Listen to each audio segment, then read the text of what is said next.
ખોટી ફરિયાદો, દલિત માથે અત્યાચારો તો મિત્રો રાજુભાઈ સોલંકીને બસાવવા માટે દલિત સમાજના લોકો મિત્રો મેદાનમાં ઉતરી ગયા છે. જ્યાં મિત્રો વાત કરીએ તો તમે જે આગળ ક્લિપ જોઈ સોશિયલ મીડિયામાં ખૂબ જ વાયરલ થઈ રહી છે, જે વિશે મિત્રો આપણે વાત કરી તો બોટાદમાં મિત્રો જે દલિત સમાજના લોકો ઉપર અત્યાચારો થઈ રહ્યા છે, ખોટે ખોટા ઇલ્ઝામો નાખવામાં આવ્યા છે. જેમાંથી જ મિત્રો વાત કરીએ તો રાજુભાઈ સોલંકીને જેલમાં નાખવામાં આવ્યા છે. તેના પાછળનું કારણ મિત્રો તે પોતે એવું જણાવવામાં આવ્યું છે કે મને ભાઈ જયરાજભાઈ જાડેજાએ ફસાવીને મિત્રો જેલ પાછળ નાખી દેવામાં આવ્યા છે. તેના ઉપર હું કાયદેસરની રેલી કાઢવાનો હતો ભાઈ 13 તારીખે જે મિત્રો ગાંધીનગર ખાતે લઈ જવાનો હતો, તે માટે ભાઈ મને ભાઈ જેલમાં નાખી દીધો છે. આવું દાવો છે રાજુભાઈ સોલંકી તેના પુત્ર સંજયભાઈ સોલંકીનો.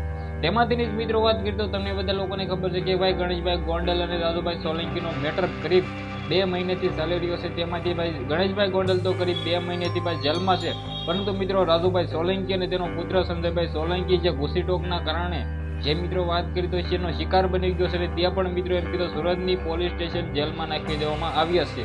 તેમાંથી જ મિત્રો વાત કરીએ તો આવનારા ટાઈમમાં મિત્રો રાજુભાઈ સોલંકી બસાવવા માટે દલિત સમાજના લોકો ભાઈ મેદાનમાં ઉતરી શકે છે.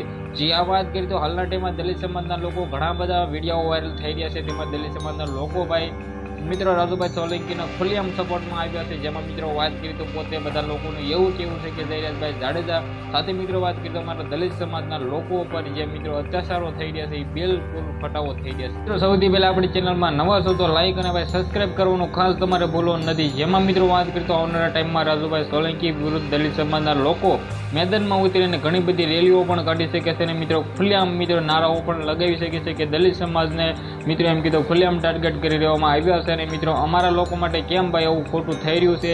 તો મિત્રો વાત કરીએ જે રાજુભાઈ સોલંકીને જેલમાં નાખવામાં આવ્યા છે તેનું પાછળનું કારણ તો ભાઈ ઘૂસુટેક હતું, પરંતુ મિત્રો તેની સાથે 5 લોકો પણ મિત્રો એમ કીધું જેલમાં નાખવામાં આવ્યા છે. તેમાંથી પોતે મિત્રો પરિવારના 3 લોકો હતા દલિત સમાજના લોકો જે સોલંકી સમાજના હતા.